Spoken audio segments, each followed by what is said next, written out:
ஓ என்ன ப்ராப்ளம்? இப்போ வந்து இந்த மாதிரி சென்சார் ப்ராப்ளம் வந்திருக்கு. மிஷினில் வந்து ரெட் லைட் எரிஞ்சிட்ருக்கு, மிஷின் ஓடிட்டுருக்கு.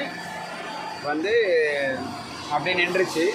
இப்போ என்ன பண்ணணும்னா மோட் செலெக்ஷன் ரீசெட் பண்ணு. மிஷின் ரீசெட் பண்ணோன்னா இந்த மாதிரி ஆஃப் ஆகிடும். சரியா?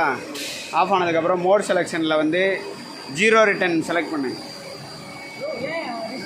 0 ரிட்டன். இப்போ வந்து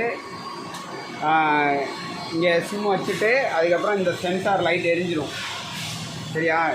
இது வைக்கலைன்னா இந்த சென்சார் வந்து எரியாது, இது வச்சிட்டோன்னா இதாகிடும். இப்போ அதில் மோட் செலெக்ஷன் இருக்குல்ல, இதை பழைய மாதிரியே வச்சிரு.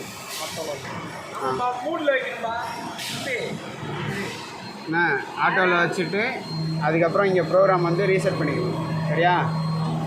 ரீசெட் பண்ணிவிட்டு இப்போ மிஷினை வந்து ஆன் பண்ணு. ஓடுதா? க்ரீன் லைட் எரியுதா? ஓகேவா? இப்படி தான் பண்ணணும்.